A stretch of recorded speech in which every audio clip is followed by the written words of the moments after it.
Almighty God in heaven, we thank you again for good friends and for this good message and this good movement. And we just pray you'll be with us now by the presence of your Holy Spirit to help us to understand. In Jesus' name.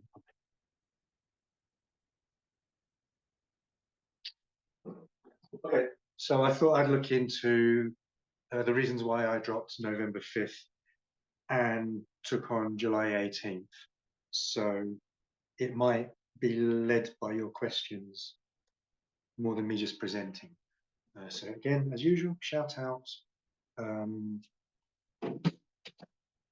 Any questions before I start on that subject or anything?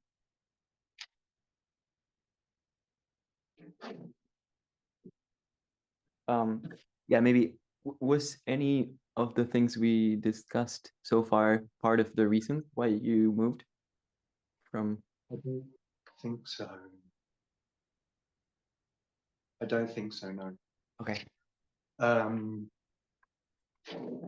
So I don't know if anyone's watched me already, but when I was presenting November the 5th, I'd have maybe a list of half a dozen things, events, which I thought matched with November the 5th. But the one unique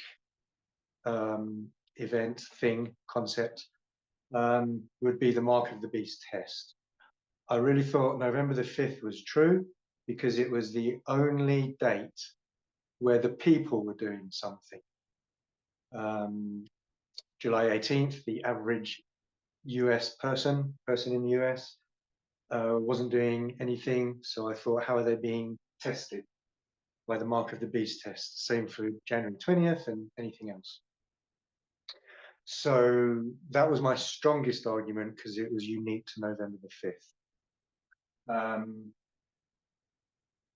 haven't presented this before, so I'm practicing on you. Okay. So let me do it this way.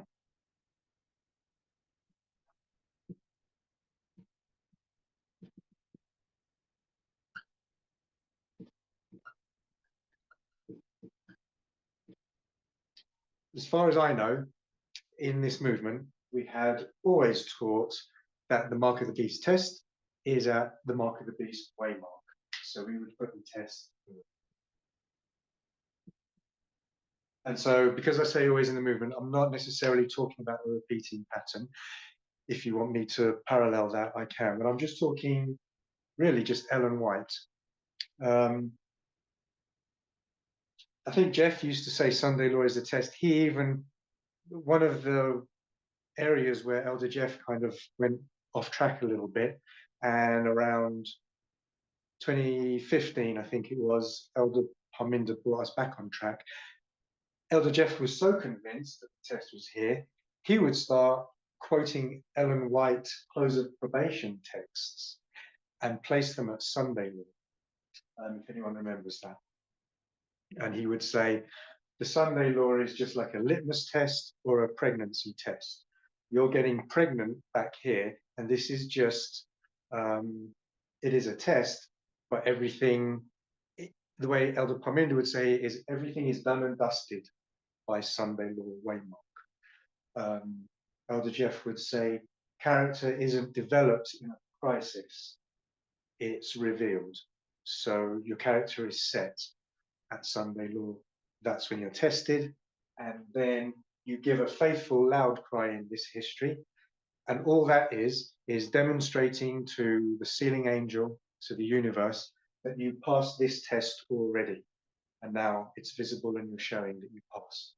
And then as you show that you've passed your test, and the test is back here, then once the 144,000 have all given a faithful loud cry, proven they've passed this test, then Revelation 7:1-4, you may as well close the show. It's all over. You can all be sealed because you've demonstrated that you passed this test. Okay, Jeff? And I know Tess believe that as well. You can go back to January 2024, Germany, I think it's part 2, at the very end. Go to about 1 hour and 15 minutes if you want the main parts. And Elder Parminder is basically presenting that. And he says, stamp is in, it's Testimonies 5, I think. The stamp is impressed. And he writes the seal here. And Curtis is in the audience, and he's saying he thinks it could be here actually. And Elder Parminder says, no, it's here. Otherwise, you destroy the text that we've just read and all the other texts that we've just read. So I'm convinced that the mark of the beast test goes here, therefore November 5th must be right. Is that all clear so far?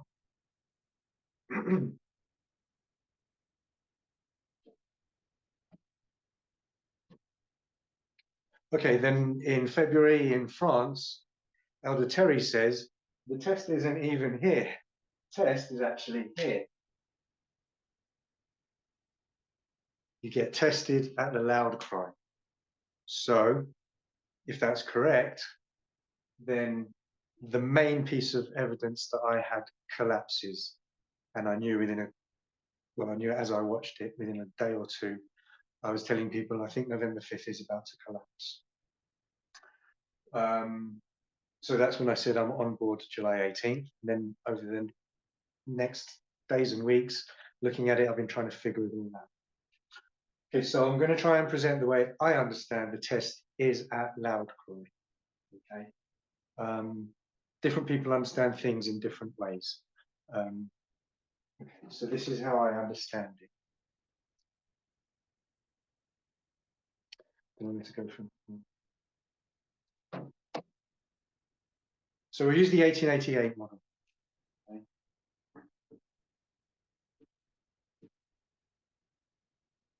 If you use the 1888 model, you've got quotes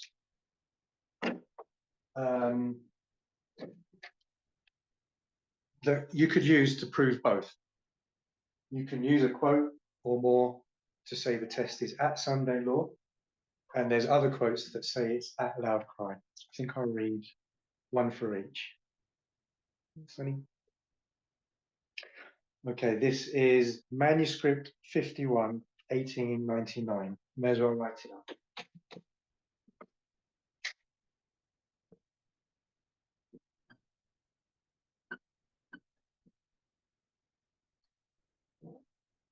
Manuscript 51, sorry, 1899.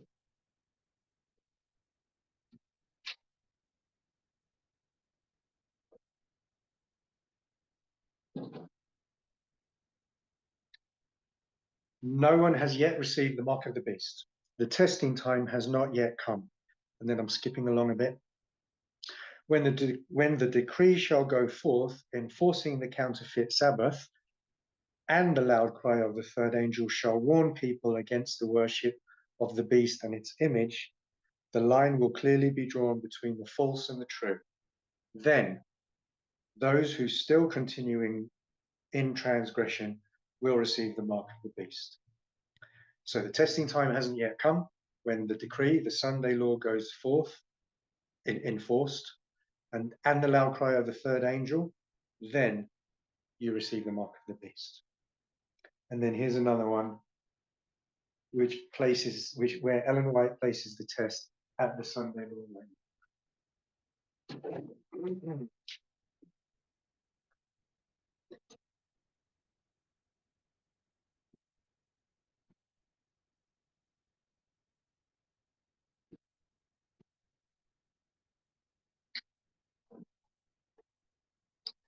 Sunday keeping is not yet the mark of the beast, and will not be until the decree goes forth, causing everyone to worship this idol Sabbath.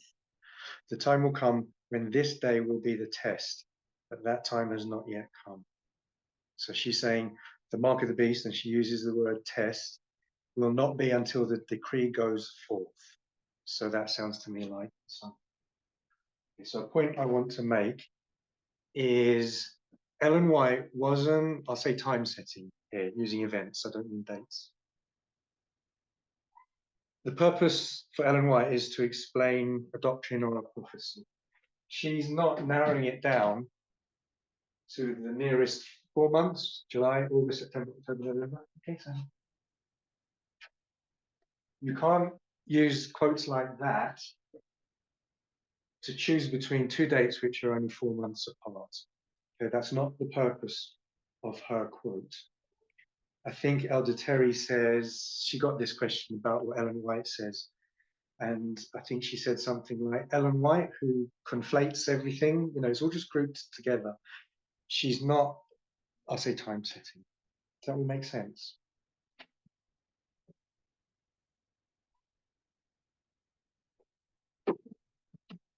Okay, so in the Ellen White model, I'll call it Ellen White Sabbath Sunday model.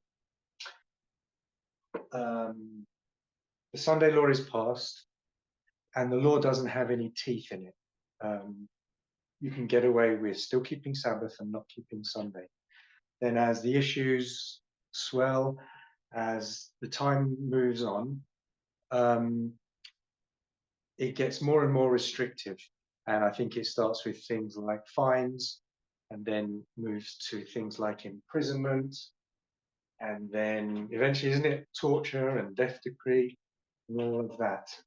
So my thought now is you're actually not really tested at Sunday law, okay? Because you can still keep Sabbath. There's no teeth in the law. So an external test will come later on when you're actually going to be threatened with a fine or imprisonment, and that's going to test you if you're faithful or not. Does that make sense? Any thoughts?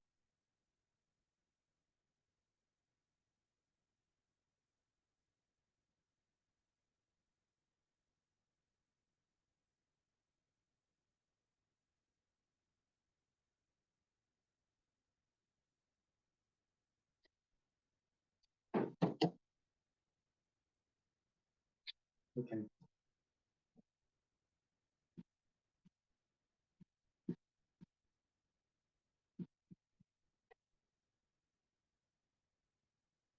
Okay, no thoughts. Let me see.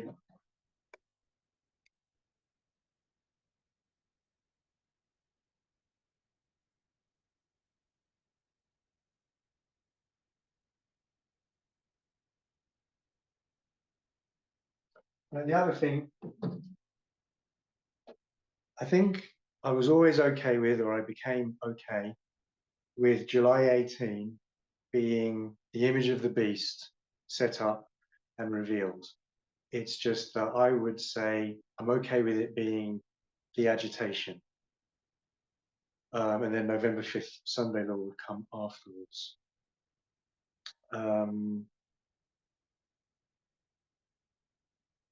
And then someone said to me, the image of the beast set up is the Sunday. It's the Sunday law waymark. So if you put the image of the beast here, and then there was a time, was it December, I think? I've got a feeling Elder Pominder was in America, I'm not sure. Feels like December or something, a few months ago. And Elder Pominder said, there's a Sunday law history. You can be in the time of the Sunday law, or you can be at the Sunday law. And you've got some Sunday laws before, during the agitation, and some Sunday laws after, which we've seen about the worldwide Sunday law. But he said he wants to know which one is the Sunday law waymark, the first one, first waymark. And he compared it to 1989. You can be in the time of the end, or you can be at the time of the end. And I want to know what's at the time of the end, and we'll say 1989, 1798. Okay, it's the first waymark. And so if the image of the beast is the same waymark as the Sunday law, and I'm okay with July 18 being the image of the beast set up and revealed, then that would be before November 5th, that would be the first Sunday law. Okay. Shout out, anything?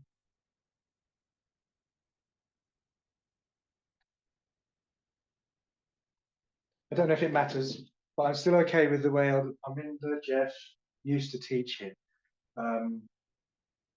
that doctrinally you can put a test starting there. I don't know if you want to, you know, like as the loud cry increases, as we're crying louder, maybe the dragon is speaking louder. I don't know. But doctrinally, you can place things at waymarks.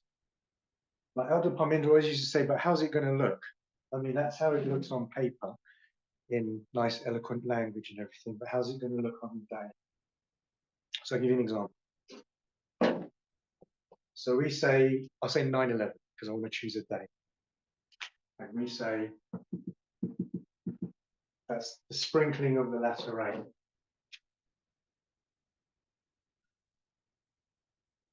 As we move from the ploughing. And I believe that, which is why I can still say I do believe the way it's written, that you can still have a test here. Okay. But the purpose of this is not to identify the exact day that the first early rain doctrine came to our movement. It's not a time setting exercise, the same as those Ellen White quotes weren't trying to define the exact day of the Sunday law. So, for example, if you take this very, very literally, you say, how does it look in real life? You're going to say, on 9/10, on the 10th of September, we were studying this certain doctrine. And then on 9/12, we studied a completely different doctrine, and that doctrine was the first doctrine of the early rain. Okay, and that didn't happen that way. I think it wasn't until maybe something like 2002 or 3 or 4, okay, that we really started even just studying the east wind in Bible prophecy. Okay, so does that make sense?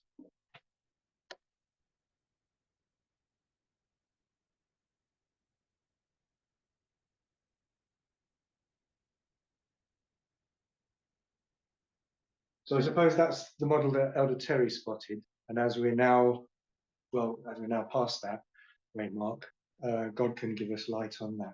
Remember, Elder Pummins said you can't look over the wall into the next dispensation. Aaron, Yes. can you repeat that part of the latter rain? I'm not sure I picked up the point. Okay. So on a line, as a model, we say 9/11/2001 is when you switch dispensation from the ploughing to the early rain. So what is rain? What does rain represent? Doctrine, you're saying doctrine? Okay. Deuteronomy 32:2. My doctrine shall drop as the rain, tender herb, all of that. Okay, so these are doctrines, and the field is our movement. So these are doctrines, prophetic doctrines that are given to our movement from heaven. And we say, from this model, it would look like at 9/11 exactly, or maybe you want to say 9/12 or something, you're given the first drop or the first doctrine under the early rain, or the sprinkling of the latter rain, same thing. And in real life, it didn't happen that way. But it doesn't mean the whole movement has a problem and is calling this error. We're accepting that it's a sort of a loose interpretation, but that is the waymark. Does that make sense? Yeah, but then how does that, how are you using that with this? Yeah, Sunday law. So it's the same sort of concept. I think you can use Ellen White to say the test starts at Sunday law waymark.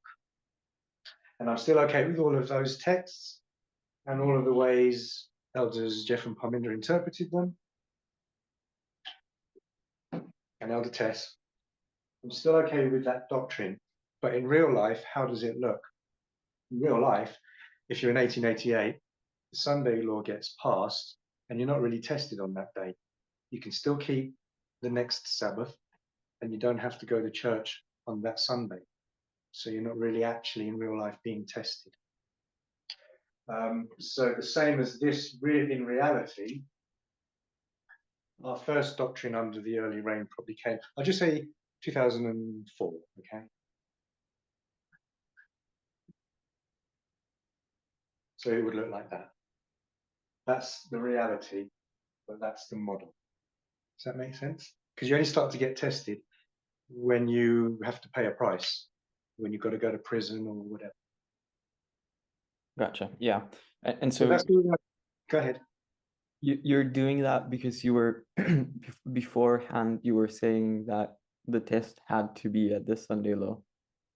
Yeah. Okay.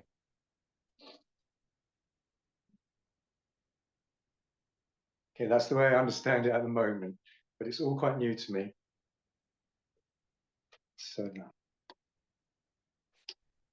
okay. Mark of the Beast test. One of the other things I made a big fuss about was we always taught that for there to be a Sunday law, or at the Sunday law, the Republican president, or Trump, has to take the White House.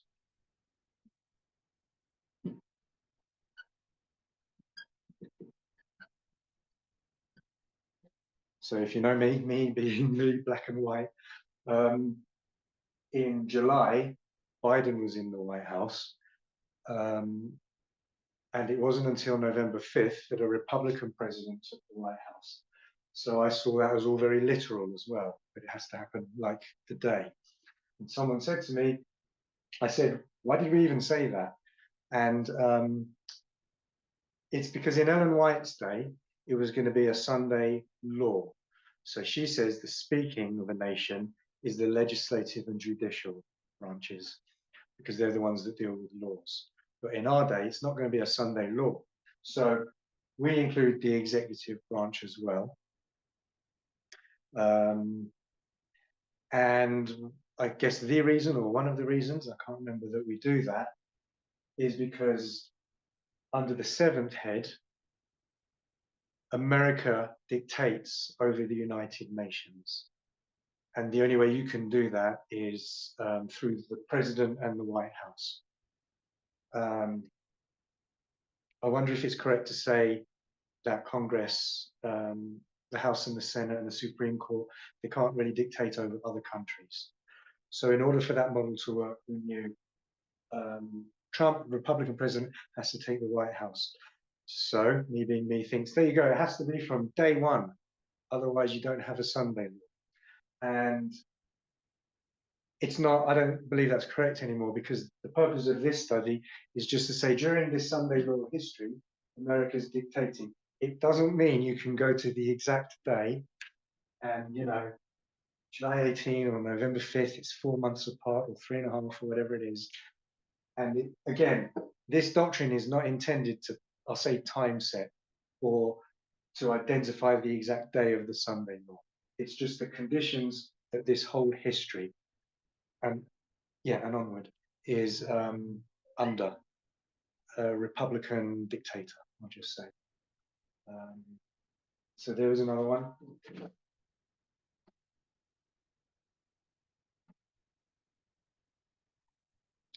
Okay.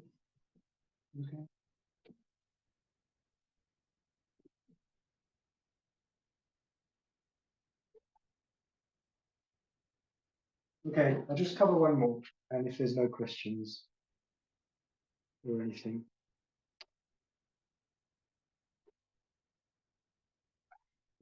Okay. Okay,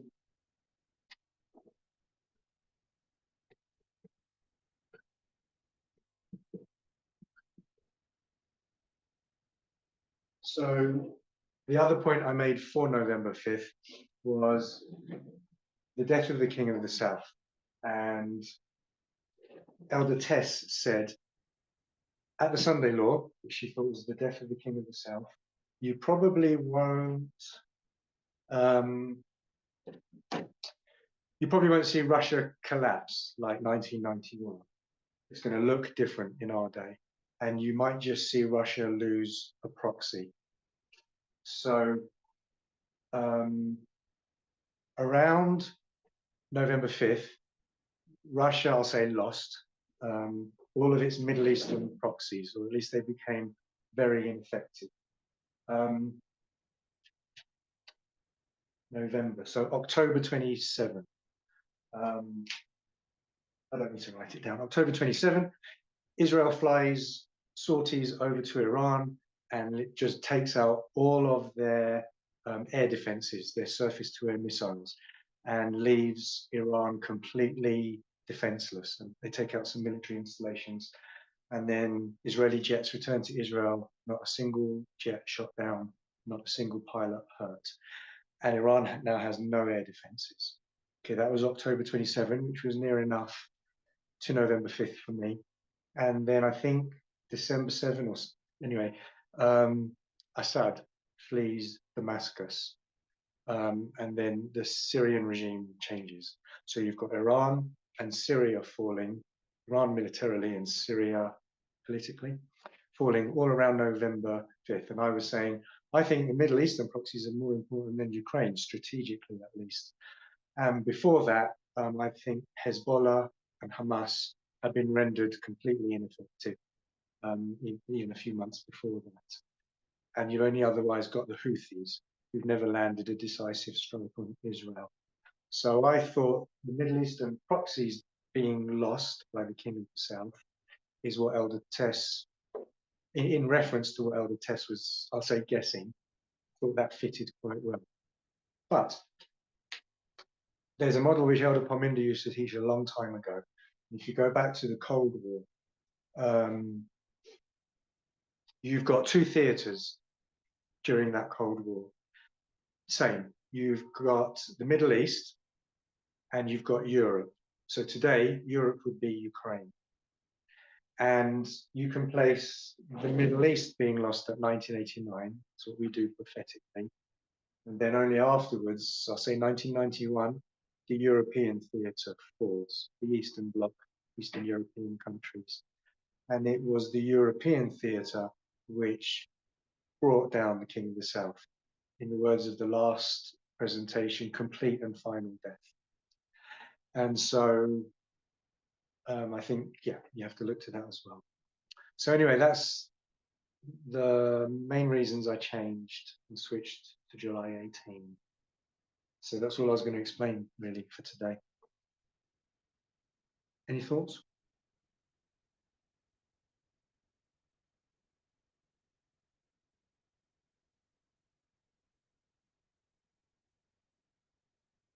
We can close.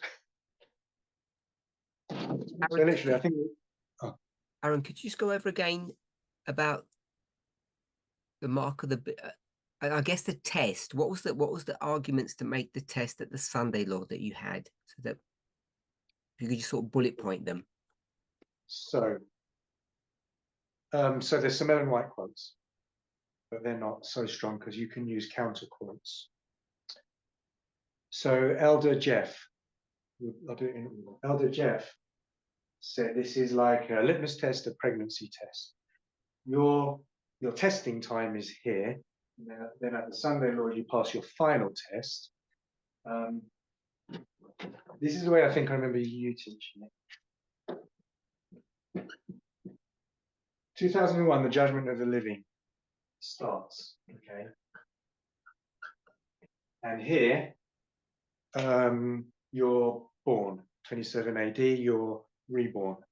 The seed is sown here. The seed is you, and so you're born here. So you're born here, you can start to be tested. And your book is empty right here. And then when you pass the first test, the East Wind, triple application of prophecy, third one, you get one tick in your book. And then as the doctrines go, and you accept them and can teach them or whatever. 25, 21, 26 time setting, fractals, Acts 27, two streams, feminism, radical feminism, etc. And then you get tested on that. That's your last test. Patriarchy, radical feminism. Okay, there. And then, so all your testing is here. And then this is your litmus test or your pregnancy test. That's your final test. I think I'll add in second selected messages.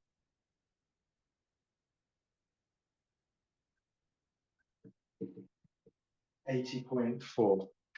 The great test to the people of God is the image of the beast. by which their eternal destiny is decided. And earlier I said the image of the beast is the Sunday law waymark. That's one of the reasons I switched to July 18, because I can see. Okay, so that's the old model. And then once you've passed your final test, all you're doing here is demonstrating to the sealing angel that you passed that test at that waymark. And when you've demonstrated it, you're sealed. That was the old model, Jeff's and yours. If you remember, you used to say everything's done and dusted by Sunday law, right up until January 2024 in Germany. And you wrote seal actually here at that waymark. And then I know Elder Tess put it there as well. I can't think of any presentations off the top of my head, but just in like, you talk to her and you ask her questions, like on a one-to-one phone call or something, and she said that as well. That was the old model. Is that what was your question? Was it just to learn the old model? That was fine. Yeah, I just wanted to make sure that I understood all the points that you were making. Okay. So now I'm saying, how does it look in real life? In real life, you're not actually tested the day the Sunday law is passed. In other words, the people aren't doing anything. You can put it that way. They're not actually keeping Sabbath or Sunday on that day, or whatever day they're keeping doesn't really matter, because there is no temporal test, a fine, imprisonment, or death. So in real life, I can see how you are actually tested here. The way my friend explained it to me was that as the enforcement of the Sunday law is increased, then the way you're being tested is being increased. You're really only being tested when it's enforced.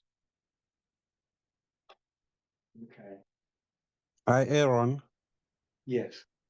Okay. So by you, I'm just seeking clarity. When you say you are not being tested, you're particularly referring to an American resident, is it? Yes.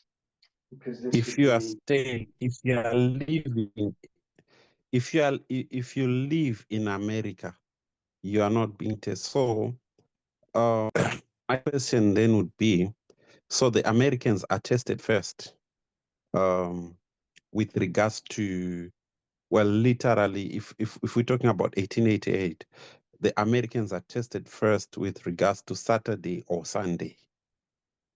Then the rest of the world will be tested later.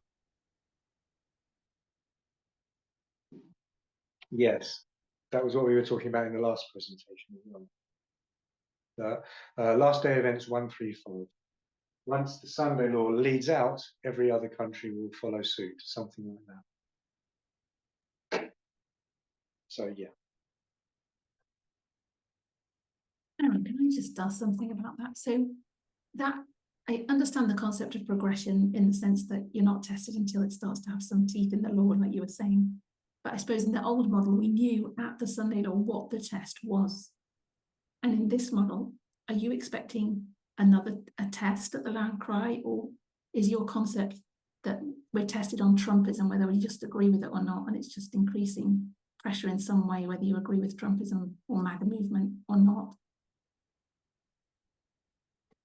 Okay. I'll have to repeat it back to you. Can you actually just say it once more, then I'll repeat it back. So I guess what you expect in the test to look like, I know we don't know what that is particularly. I was just wondering what your thoughts were about the argument that before we thought the Sunday law, we know exactly what the test is, and we're only tested as it gets more muscle on it. And in this history, okay, we know generally what it is, it's equality, but we don't know exactly what it is. It's not like saying you have to worship on Sunday or Sabbath. It's not that clear what the test is.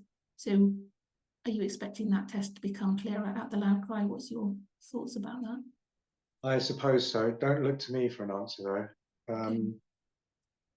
I find it hard to imagine how in this dispensation with the test being patriarchy, how in America I could be tested on that, where I actually pay off in the old model, pay a fine or imprisonment or whatever, or have to, sacrifice something.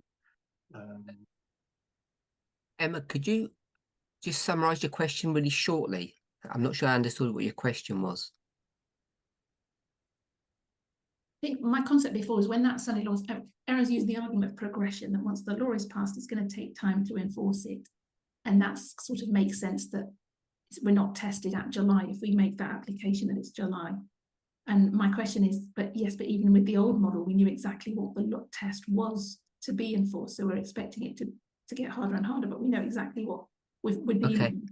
And I feel like with this, it's not the same dynamic, that we don't know exactly what we're dealing with. If we're expecting a further test to come somehow that looked like our old model of it, there's going to be some kind of law or some When kind you say, but I when don't you say, law, so when you say we, is we Ellen White Adventist or we the movement? I think old model we. Okay, so Yeah. we the movement. Old model, we the movement, or old model, we Ellen White? When you say we. Oh, I guess we the movement old model. Okay, Just so explaining about Elder Jeff. if you go to we the movement, the only thing that we have, because there's no Sunday law visibility, is Ellen White's writing and a bit of guesswork. Yeah. Agree with that? Yeah. So if you go to Ellen White, does Ellen White know what the Sunday law is? Because I remember a quote where she says, "We cannot yet know what the mark of the beast is." Yeah, she said that too. Yeah. Sorry? She said she took something about the image of the beast, and then she says, we don't know yet what the mark is. Yeah. Yeah. So yeah. if and in another sense, this is the evangelical Adventist model, is we go through the logic, the seal of God, the stamp of Satan, it's Sabbath, and therefore it's Sunday. So we would define, and she would define, the mark of the beast to be Sunday sacredness, if I can call it that.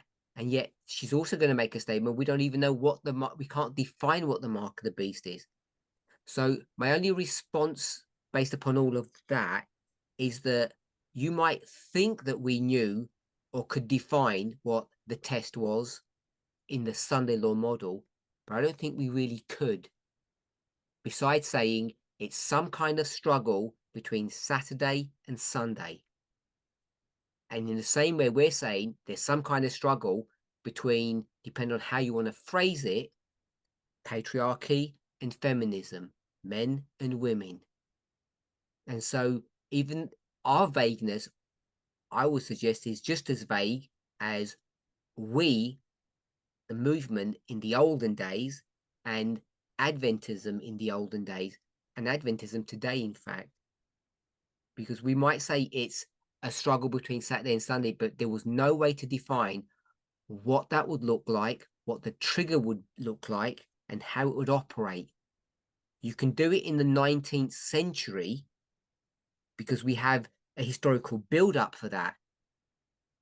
But once you go into the 20th and 21st century, once those movements had dissipated and died, the NRA, the Sunday movement in Ellen White's day, once you come out of that, you can't really define what the trigger is going to be and how this Sunday movement's going to develop and what the actual test would be, what it would be based upon, if it would be a climate test or an immigration test or an economic test.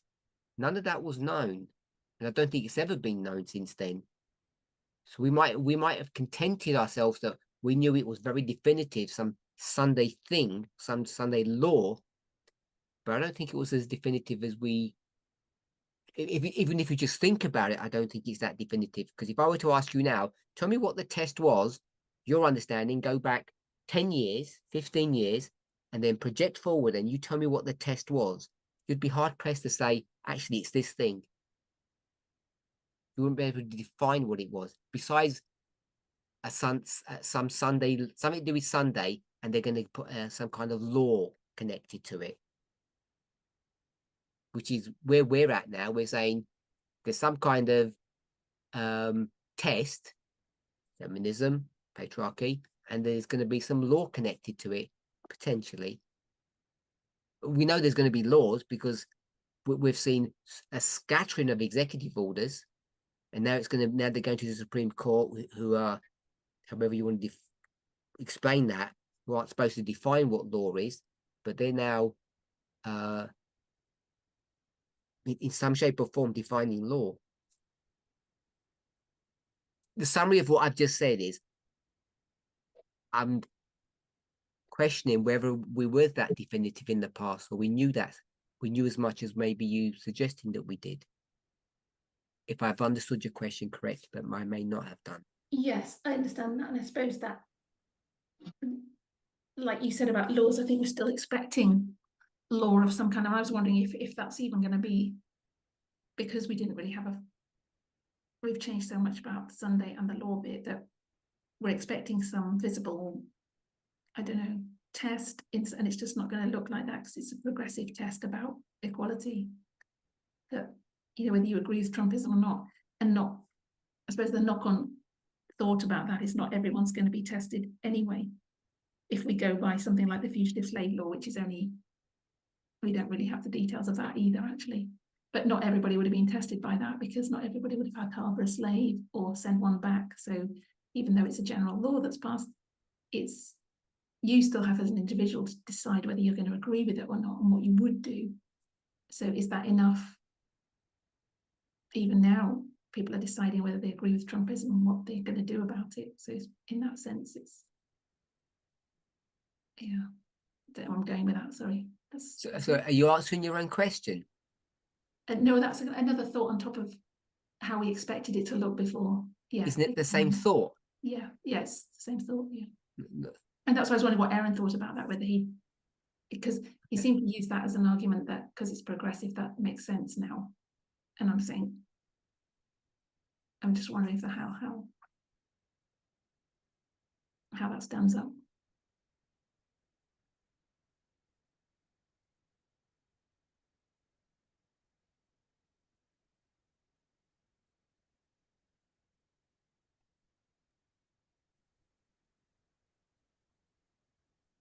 Aaron, Yes. Yes. based on the discussion that's currently going on between elders Emma and Elder Paminda, it brought me thinking that in 1888, our pioneers would say that Sunday is the mark of the beast, is it? That is the mark of the Catholic or the Papa's authority. So Sunday sacredness is the mark of the beast. So Sunday worship there was never a decree, so to speak, with regards to people having to keep Sunday at the risk of being punished, right? So it means there was never a Sunday law in the 1888 history. Do we agree? So if we agree to that, my question then is, do we mark the Sunday law? Do we mark the Ignatius, Sunday sorry, law? it looks like Aaron's dropped off. At the mark? Oh, just a moment, Hello? Ignatius, Yeah. hold that thought. I think Aaron's dropped off. I think he's lost connection. Yeah. Stop talking.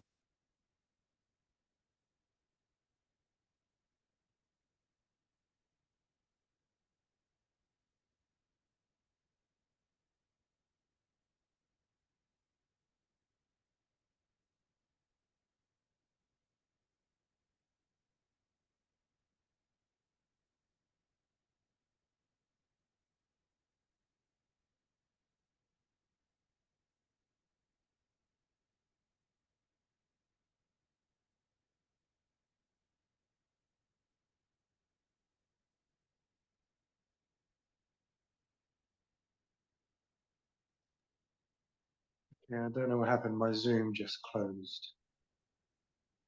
I'm Yeah. not sure if you need to Welcome back. spotlight again. Oh, yeah, Okay, sorry. so Oh, yeah. 1888, there was no actual Sunday law passed yet. Hello. Okay. Oh, all right. Yeah. Okay. If I can continue. So, all right. Thank you.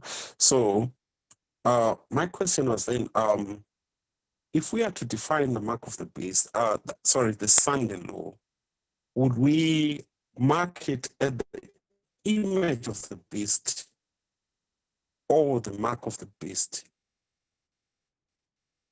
I say so because if we are going to be slaves to the text, we do what the text says. In Revelation 13, the image is set up first, and this image is just an image like the one that's set up at Mount Sinai. It can't talk, it can't speak. Then in the next verse, the image is then given life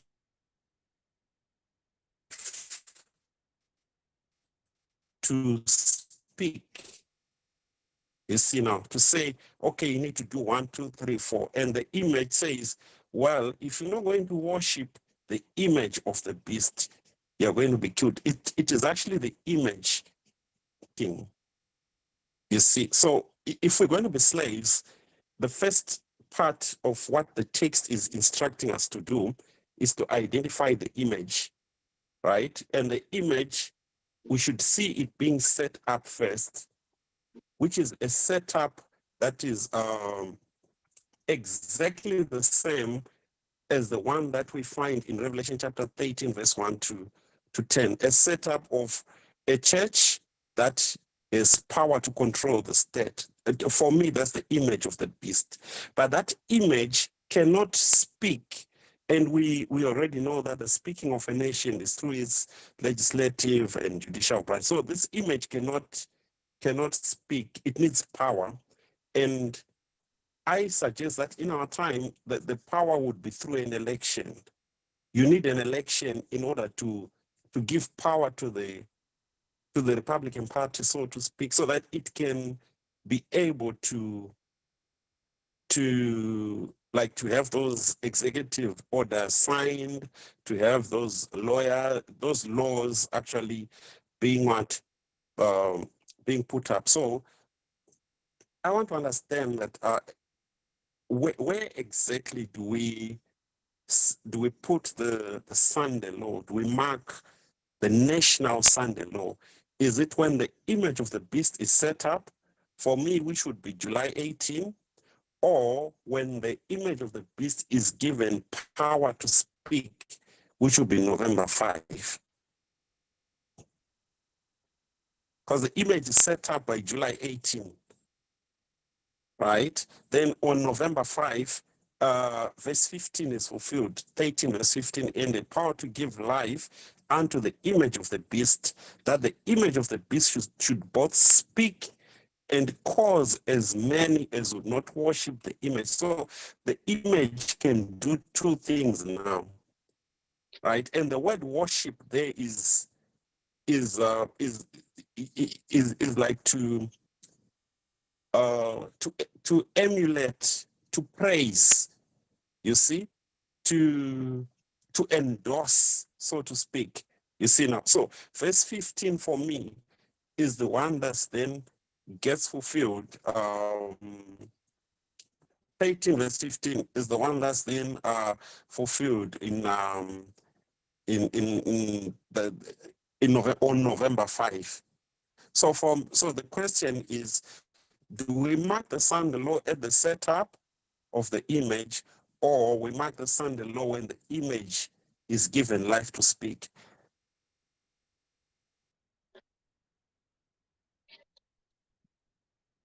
So first of all, have I got that right? Should there be a number 3 there, or is it all right or in the wrong order? Is that correct? Yes, number three will be to bow and worship. I agree there should be number 3, but Okay, so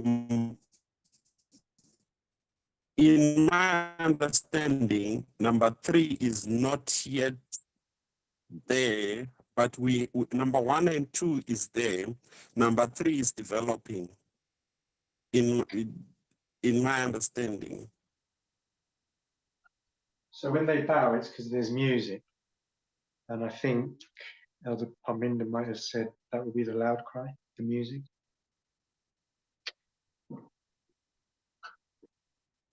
So that's what you're suggesting. Is that correct? That is what you're suggesting? Yeah. Okay, I think that's what he was suggesting. I do actually have some sympathy with that.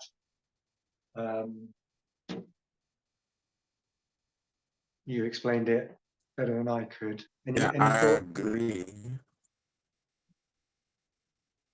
Yes. Yes, that's what I'm suggesting. Correct. Yep. Okay. Yeah. So Though the question would then be, is the image of the beast equal to the standard law? Yeah. Yeah. Yeah. So I don't know. I have some sympathy with that, but I can't figure things out for myself. I think Manjit mentioned the death decree here, which would place it after So I'm Daniel not too 12. sure if everybody agrees with. Ignatius, your internet's poor. We can't hear you.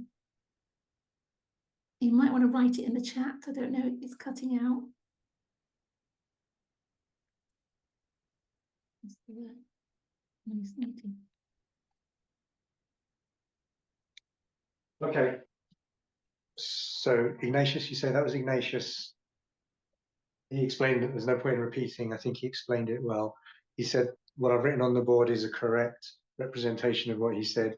And I'm saying I do have some sympathy for that, but I'm going to wait on the elders to see what they teach. Makes sense to me. I think if number 3 is loud cry, death decree would have to come after, even though that was the death decree, but maybe parables have their limitations or something like that. I don't know. You just summarize what Ignatius said. I was losing connection. You said So you I have think- sympathy and you're not sure. Yeah. So in Daniel 3, there's an image which takes time to build, and then when it's built, it's set up. And I think the way we explain it is you can imagine it with a cover over it. And then once it's set up, it's revealed on the plains of Jura. And then the dignitaries are all called. Then if you move to Revelation, when the image of the beast is set up in that story, it then has to receive life. And when life is breathed into it, it can now speak. In the words of Ellen White, that's passing the Sunday law, legislative and judicial, all of that. And then number 3 would be when you worship the beast in Revelation, or when you bow to the beast at the music in Daniel 3.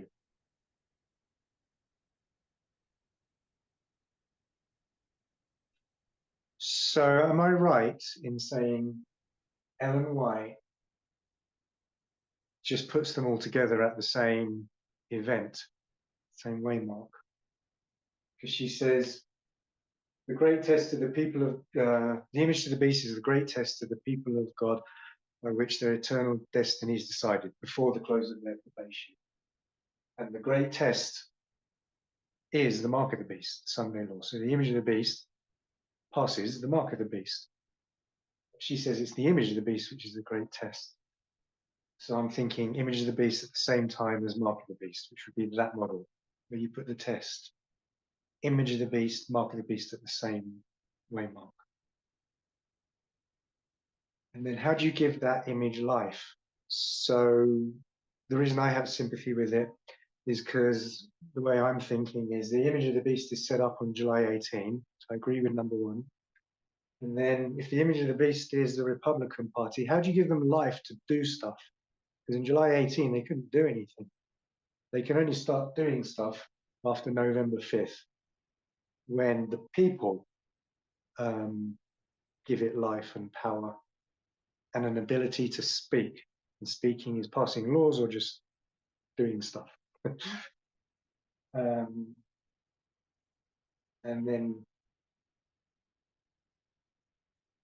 yeah, then number three, you've got the music and the people bowing or worshipping the image to the beast.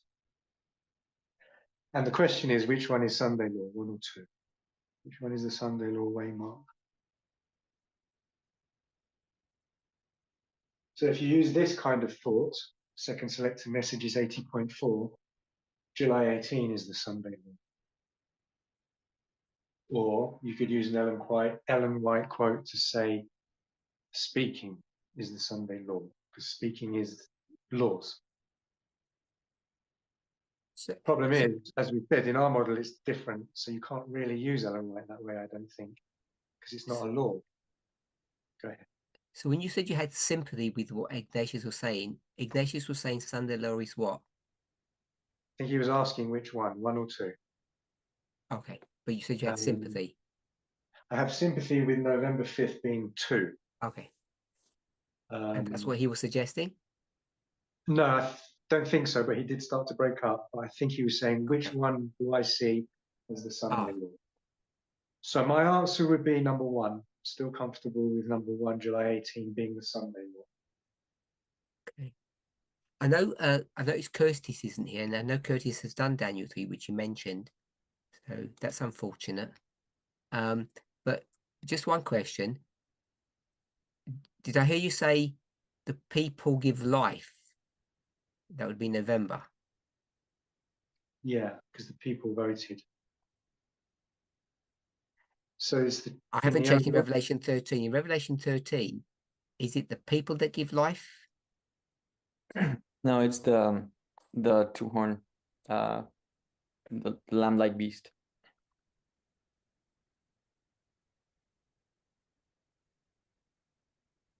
And just in Daniel 3, I don't think there are any people there, even on the plains of Dura. I think it's some kind of official representation of the government that gives life, depending on how we want to define life. Maybe it's not easy to define life or speaking in Daniel 3, depending on how you want to view that. But in Revelation 13, I don't think it's the people that do it. The people ask for it. The churches in Ellen White's time, the churches, the people asked for it. Okay. Yeah, but you just said the people, when you said that you meant November election when you said people. Oh, I think I'm getting it. Okay. Give it life. So who gives it life? The government. So, Well, okay. Andres kind of semi-quoted. He said it's the two-horned beast that does that work. Wherever that two-horned beast is, it's not the people. Okay, so it's not the people that give it life. In It is. Revelation 13. And in Ma- Daniel 3, Mm. the people aren't even there in that story. Sorry, Yeah. I'll cut off so Ignatius can speak. He's back. Okay, I think you're right there. So I'll take that back. Go ahead, Ignatius. Okay, so in Revelation chapter 13, it is not the people that give power unto the image of the beast. It is actually the two-horned, the nation that gives power to the image of the beast. However, I want to maintain that that process still happens on November 5th, because it is through the institution or the Constitution of the United States of America that an election is held on that particular day. And without the election, that is one on November 5, that image cannot speak. So for me, you need November 5 in order for the image to have the power to actually speak. So the people, he deceives, the two-horned nation deceives the people on the earth, which are the residents of America, right? To make the image of the beast, which I suggest will be July 18. Then the same institution, which is the institution of America, is the one that has then the power to give the image of the beast by declaring the election day. And the election day being one on November 5, that power is then given to the image to then be able to speak. That is how I interpret it. In my model, we need November 5 to usher in the power to the image so that the image should both speak and cause as many as would not worship the image of the beast to be killed. Yeah, so I could be wrong, but that's my understanding. It is not the people that give the power, it is the institution, but the institution of America has to do so through the people. It needs democracy, and democracy is embraced in the two-horned institution, the two-horned nation, you see now. So through democracy, through republicanism, this image is then given power on the 5th. And that's the bit I have sympathy with. I could see that. If that turns out to be true, I could see that. If we put it here, seems like we would agree one goes here. July 18, National Sunday Law. And no one's commented yet, but I was going to I think we might agree that 3 goes at loud cry. So then the question is, where would 2 go? If it's not November 5th, what else would give it life? I thought in the model that Curtis did, yeah, was the loud cry is the speaking. Because how do you mark that image speaking? I know Daniel 3 is a bit perhaps more difficult to see, but it says once they're all there, then a loud cry goes forth, and that's the speaking of the image for them to make them bow. It's connected, but you just said that before. It's all connected in the same story, really. So it's with Ellen White, the way she describes it, it's all connected. But I think he said the loud cry was the speaking of it. But Ellen White does.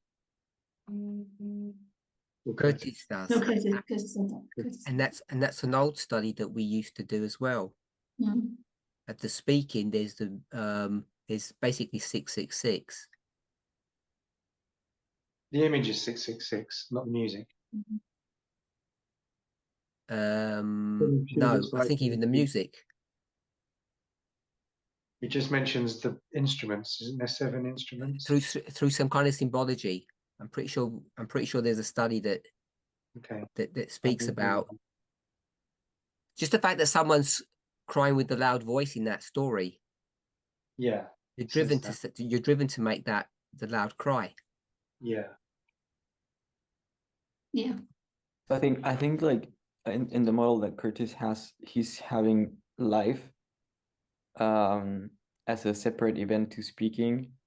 Is that what you're saying, Emma and Parminder? That's the other thing. I'm not saying anything. I think that's what he's saying as well. But when he first did this, he said that they're all gathered at Concord at the second way mark, and as it said, gather the leaders, the governors, the rulers, etc. And then the loud cry is when it speaks. So that's where we're tested, when it speaks. So that made sense to me. But as you say, in later studies, more recently, he's saying giving life and speaking are 2 different things. And I did have some dialogue on that. I still don't have a full answer about that. How is it given life? It's not speaking. It's not through speaking. How do you know it's alive? you seem to be making two different steps, because I think that's what Revelation 13 does. So when you lay the Revelation 13 model over Daniel 3, it's got that, I was going to look at the wording of it, it talks about it, that the image of the beast, so it had power to give life to the image of the beast, that the image of the beast should both speak and cause. So it does two things, it speaks and then it causes people to worship. But when he did that sentence, he said giving life is the first step, and then the speaking and the causing is step 2, 3. And I was saying, no, I think to me it seems it's explaining what giving life looks like. It's speaking, it's only two things, it's speaking and causing. So that's also a question I've got about that kind of step process. But what are you going to say about that, Andres? Yeah. Do you understand what he's saying, the giving life and the speaking is? Yeah, so like I think the life he's marking it as what is it, December something, like when the electoral college this decides that it's going to be Trump, and but I don't think he's saying anything about the loud, or I don't remember him saying anything about loud cry. Yeah, I think you're right. Yeah, I think that's why he marks December. Yeah. So I think he's marking 1 and 2 as being the beginning and the end of the Sunday low waymark. Yeah. So yeah, kind of like bookended like that.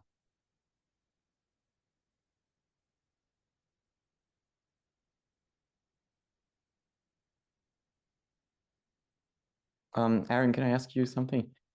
So, going back to November 5 and the test. So before in your previous model, before you change your mind, you had November as a test, because you could see the people being tested on the election and choosing Trump. For me, you kind of had two options there. Once you came to the conclusion that the Sunday law starts when the image of the beast is placed, and July 18, you could have said, also that so basically, why not make November 5 the loud cry? Because instead of doing that, you put the loud cry in the future. I don't know if that makes sense. November 5th, the loud cry, because that's when they're. Because you always said that in November 5 people are tested. And so now you know that the test is actually at the loud cry. So why not, instead of saying, oh, November can't be the Sunday low, you could say, yeah, okay, July 18 is the Sunday low, but November 5 is the loud cry, because it's when people are tested. The way I answer it isn't really going to work. This is what came to mind. At the loud cry, the 1888 model, you're being forced to do something. And as Elder Terry pointed out, November 5th, no one was forced to vote. But I didn't see it that way when I was presenting November 5th anyway.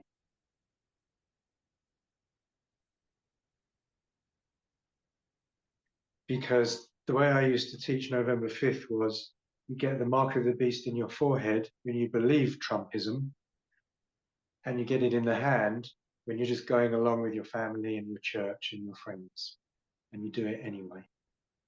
So you're being compelled to do it. I don't know. Anyone else? Any thoughts on that? I don't think it could be loud cry because it's too soon, because we're not even in Concord yet on this date, I don't think. And loud cry, you get time as well, don't you? You get the date, the day and the hour of Daniel 12:1, kind of thing.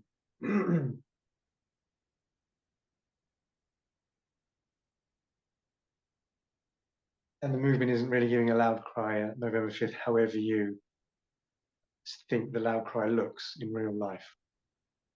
But anyway, when Elder Tess gave her cry, 2018, it would look something like that, a message that we're all studying, a single message, you know, that we're all, I'll say agreeing or studying. So I don't think I think November 5th will be too early to be loud cry. Anyone have any thoughts?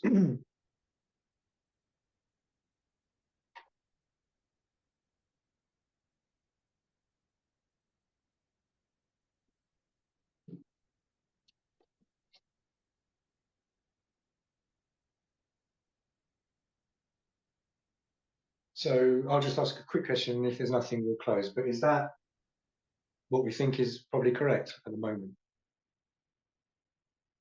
Oh, not November 5th. I know that was just a suggestion. But these are the steps.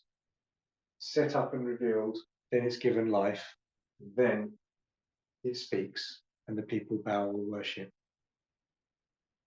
Did I get that right? That's what we're thinking today.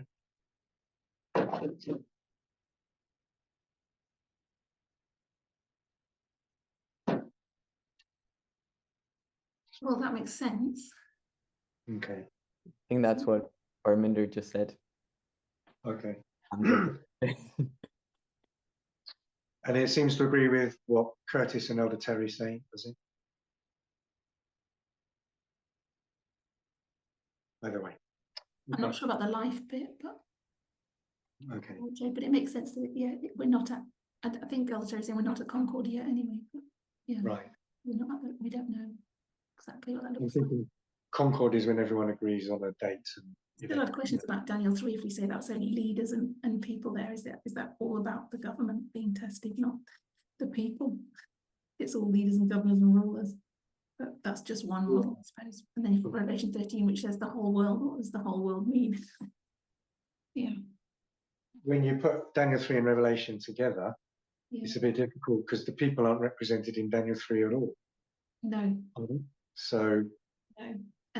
And some could argue in Revelation 13 that they're not either, because the earth is America in a prophetic sense. So when it says all the earth, is earth America and then it's the world, or is it earth? Anyway, that's another question. I don't know. yeah. Okay. All right. Any last thoughts before we close?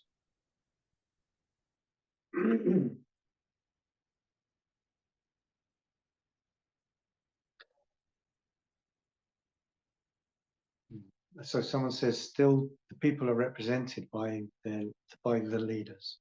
So, okay, let's close in prayer. Almighty God in heaven, we thank you again for good friends and good fellowship and for this good message. And we pray you'll be with us even unto the end. In Jesus' name, amen.